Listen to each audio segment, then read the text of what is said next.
Ang Batang Mahirap. Paglaki Rich Kid.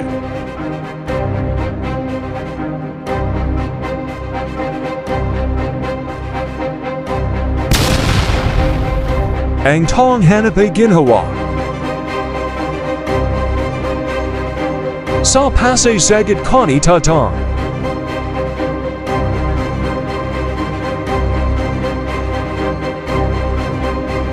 Ang Tong Inapi.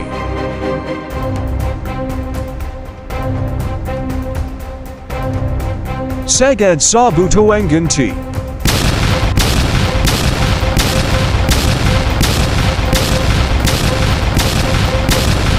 Para tulungan ang bansa sa kahirapan.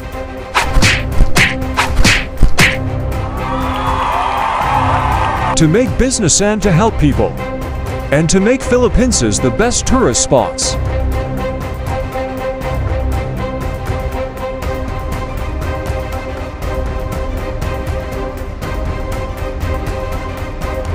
Ninong TV proudly presents another action of learning the businesses of the King of Philippine Business.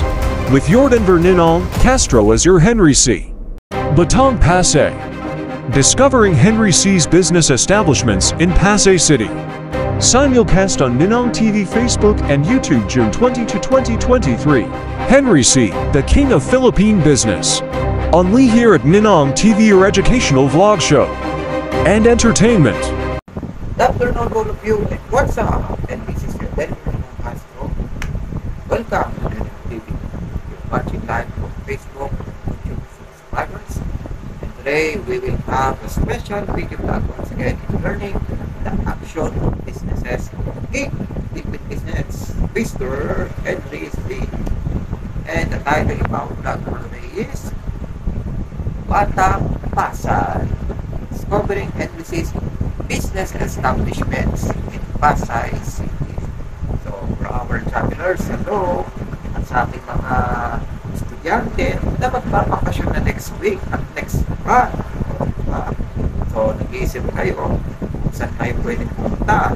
Parang Bird, probinsya, bahay lang, mall. Speaking of mall, eto perfect sa inyo at hindi kayo makapalayo. Hindi na kailangan ng passport at hindi na kailangan lumayo pa ng buong decade. Dito lang tayo sa Pasay at mararating nyo ang mga magagandang tourist spot ng SM Supermalls. You know, aside from all, we will discover here is the businesses of Mr. Henry C. Pasay. So, ano nga ba yung businesses ni Henry C. sa Pasay? Basically, MOA. Yun lang ang alam natin, MOA. Pero ang di natin alam, ang dami pala! Pencil, make words. Yes, totoo po itong sinasabi ko. Siyempre, sa first video vlog ko pa lang noon, now, Henry C. versus John Lohan, na-report ko na sa inyo ang ganito kakapal na mga businesses ni Mr. Henry C. na halos 100 plus. So, dito natin isa-isang ihimayin ang kanyang mga naging businesses sa Pasay City. Right. So, hindi lang po MOA, hindi lang Conrad Hotel, hindi lang SMDC. Abay, Diyos Rio, marami pala to. Okay. You will discover first sa ating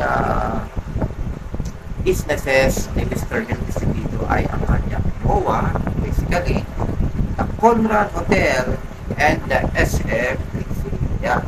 So, we will discover here is the educational, of course, part of our entertainment and part of our guidance and tour guide sa ating mga tourists na gusto ma-discover ang Pasay. Especially maraming mga foreigner dyan. One time, kahit naman all the time na pupunta ko sa Pasay mo, ang dami talaga foreigner dyan. So, for our watchers, no, ito yung mag-isisip sa kanilang gabay on how they can discover more in SM or Henry C. So, check it out.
Okay, you've just discovered the MOA Conrad and SMDC, of course. Always beautiful ang MOA natin. And every year nag-upgrade. Mas nagbibinata, mas pumuputi ang Asia. Parang may-ari lang. O, diba? So, for the next episode na ma-discover nyo dito is yung iba pa niyang mga businesses sa Pasay. At ito, sa mga hindi nakakalam at sa mga may alam na, wow, hindi, joke lang. Sa mga ayun palang maka-discover ito, yung City of Dreams, diba yung dyan lang sa katabi ng Mubakan, banda dun sa yung tawag dito yung Double Dragon. Yung City of Dreams, alam nyo kung kanino rin, walang iba kundi kay Mr. Henry. So, nagulat nga ako, meron din pala siyang franchise ng City of Dreams. So, you will discover the City of Dreams. Ano nga bang meron sa City of Dreams? Mga panaginip natin, resort na to, restaurant, hotel, etc. Ata sinabi ko, parang yun din. Yun din ata, pero what's more? Ika nga nila, what's more? Or ano nga ba ang special features na pwede nating ma-enjoy pag tayo ay mapunta sa City of Dreams? At kasama na rin dito ang IKEA. Ito yung kanyang mga appliances na katabi lang ng MOA Arena. Yan pala yung ginagawa noong 2019 na madalas kumakit. IKEA is a word of appliances, maggamit sa bahay, even sa mga school supply na pwede yung makita. City of Dreams is a kind of resort. So, tara, pasyalan natin kung ano ba meron dito sa iba pang mga businesses ng Tito Henry.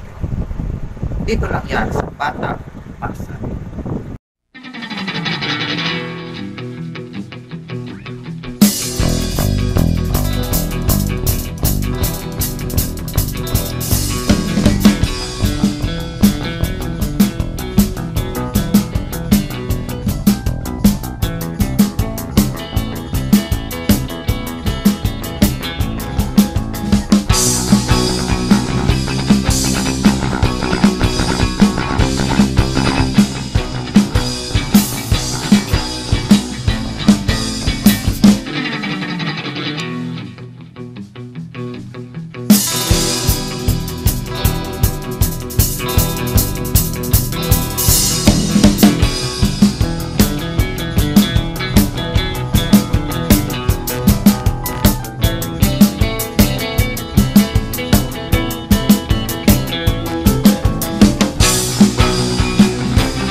My basic strategy is to stick to my core business and to my area of expertise.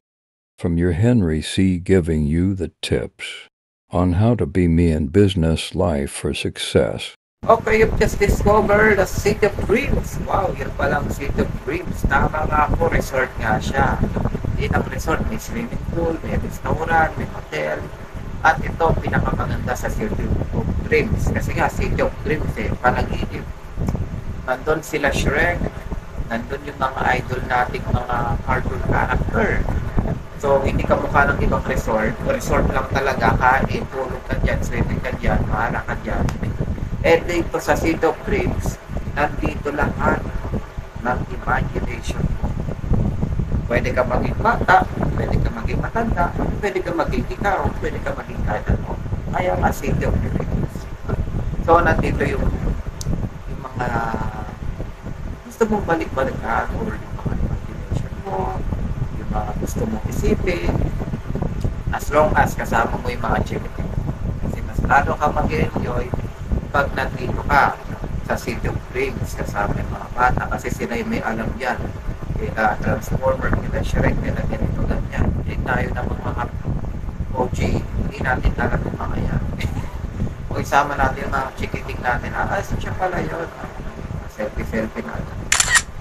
So, you just discovered the businesses of Mr. Literacy, the Boba Conrad, SMDC, City of Dreams, and IKEA. Kung meron man kayo dadagdag, i-chat nyo na lang ako, ha? hindi ko alam kung ano pa ba yung mga hidden businesses ng ating King of Philippine Business. Pero grabe, napaka-hard work talaga ng ating King of Philippine Business. Kasi hindi lang buwa. Meron na rin siyang resort, meron na rin siyang SMDC, ano pa ba, restaurant, yan. Yung ano, City of Dreams. Ay, dagdag ko lang pala, City of Dreams is rin itong lugar ng mga casino. So, hindi naman porket may casino, depende nyo, masama ka, sugala. Well, kasi sa ating mundo, talaga yung mga tao na mga di mapakalin, no? Gusto talaga nila maglaro, gusto nila yung mga energies nila yung konting libang-libang, diba? Tayo mga bata, gusto natin mag-basketball, gusto natin mag-mobile legends. Yung mga daddy mami natin, gusto yung konting, konting mapag-experience sila na games. Pero, syempre, play responsibly. Diba? Play responsibly. Kahit naman nila, drink responsibly. So, hindi pwedeng everyday, hindi pwedeng ubusin mo yung pera mo dahil nasa school. So, ginawa yan para lang sa laro or part of the CSR trend. And speaking of CSR, ito talaga yung dapat ma-discover natin sa Pasay. The CSR in Pasay that Henry did to help the nation. So itong mga businesses niya sa Pasay, ano yung pwedeng maitulong nito para sa mga mahirap, para sa mga lubos na nangangailangan sa Pasay City. Ginawa nila ito para magsaya, mag-serve. Pero ano yung pwede rin na maitulong ng mga establishment na ito? Lalo na si City of Dreams. Anong pwedeng itulong nito kahit na ang City of Dreams ay halo-halo. Kaya nga City of Dreams ay nananaginip ka, lumilipad ka, may nabitin kang espada, tapos ang paa mo, diba, oktopuso. Halo-halo ang City of Dreams. May resort, may kainan, may sugalan, may etc. So, aside from that, ano nga ba yung CSR na pwede nating maitulong sa ating kabayan as we do this business? Check it out.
Okay, thank you for watching and God bless all.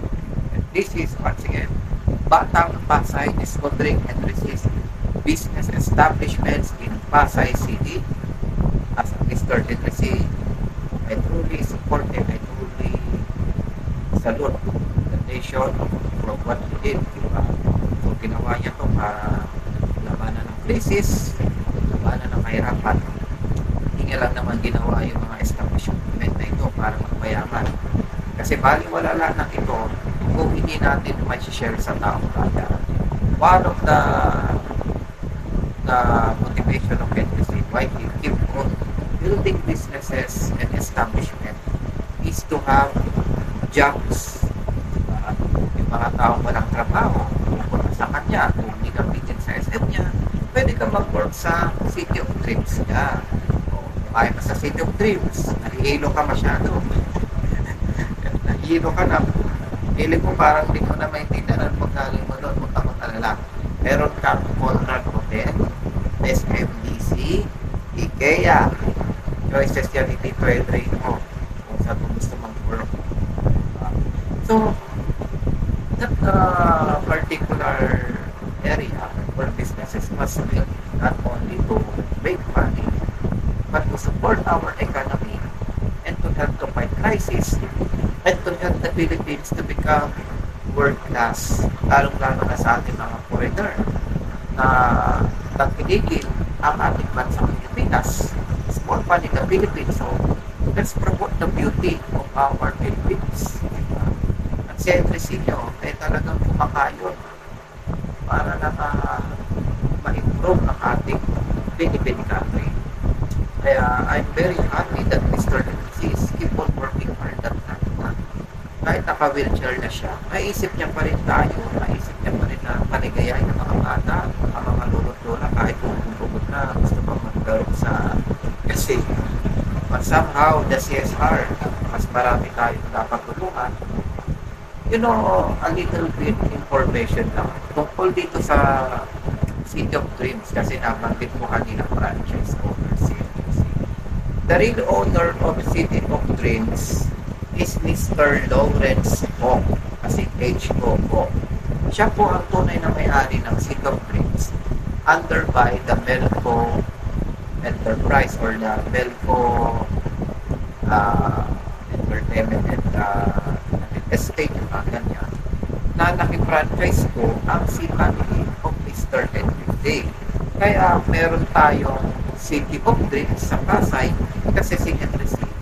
nagpa-franchise City of Dreams para may tayo doon sa malapit sa lupa.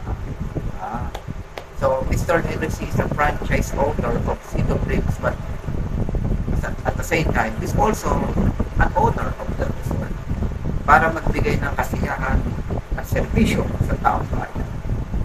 Information na So, pwedeng dalawang owner. Pero original owner talaga si Lawrence po. Kasi maraming City of Dreams sa mundo, sa Asia. Mga hotel ang natin. Luckily, we have City of Dreams here in the Philippines because of your Tito. Pa-franchise siya para ang mga tao magsaya, magkaroon ng trabaho at the same time to help others.